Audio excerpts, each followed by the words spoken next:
Corona के बाद से भारत के रियल एस्टेट सेक्टर में काफी तेजी आई। लोगों को कोरोना के समय पर अपना घर होने का महत्व समझ में आया।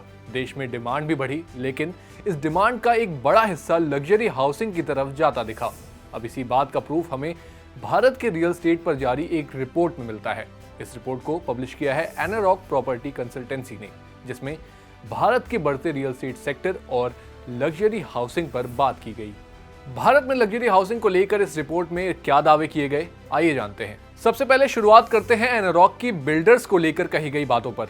तो आपको बता दें कि एनारॉक ने अपनी रिपोर्ट में बताया कि बिल्डर्स अब 40 लाख रुपए या इससे कम कीमत के मकानों की पेशकश में कमी ला रहे हैं।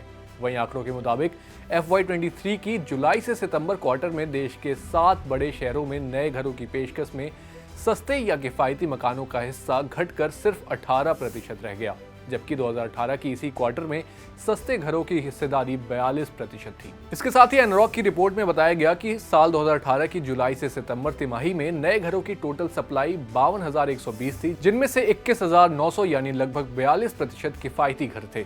फिर 2019 के तीसरे क्वार्टर में नई सप्लाई में सस्ते घरों की हिस्सेदारी 41% हुई और 2021 में ये घटकर 24% ही रह गई। बता दें कि एनारॉक की रिपोर्ट भारत के 7 बड़े शहरों के आधार पर की गई है, जिसमें दिल्ली NCR, मुंबई, चेन्नई, कोलकाता, बेंगलुरु, हैदराबाद और पुणे शामिल है। इस रिपोर्ट के अनुसार अब बिल्डर्स अधिक मुनाफा कमाने के लिए लग्जरी हाउसिंग पर ज्यादा फोकस्ड हैं, क्योंकि सस्ते हाउसिंग प्रोजेक्ट्स में प्रॉफिट मार्जिन काफी कम होता है, जिसकी वजह से बिल्डर्स के लिए अफोर्डेबल हाउसिंग की कैटेगरी में बने रहना मुश्किल हो रहा है। साथ ही आपको बताते चले कि एनारॉक की रिपोर्ट में बताया गया कि पिछले 5 साल में लग्जरी हाउसिंग की सप्लाई का सबसे बड़ा आंकड़ा रहा है, जबकि FY18 की तीसरी तिमाही में लग्जरी घरों की टोटल सप्लाई में हिस्सेदारी सिर्फ 9% रही, लेकिन FY23 की तीसरी तिमाही में लग्जरी हाउसिंग की हिस्सेदारी 27% हो चुकी है, जिसकी सबसे बड़ी वजह कोरोना को माना जा रहा है। एनारॉक ग्रुप के regional director and head of research Prashant Thakur ने कहा कि कोरोना महामारी के बाद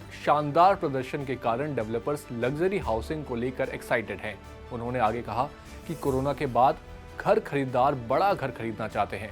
इसके अलावा वो बेहतर सुविधाएं और अपनी पसंद की जगह पर घर खरीदने को प्रायोरिटी दे रहे हैं। एनारॉक की इस रिपोर्ट से आप कितने सहमत हैं और आप फिलहाल किस कैटेगरी में घर खरीदने पर विचार कर रहे हैं, हमें कमेंट बॉक्स में जरूर बताएं। साथ ही अगर आपको ये वीडियो पसंद आई है तो इसे भी लाइक, कमेंट और शेयर करना ना भूलें और देखते रहें जागरण बिजनेस।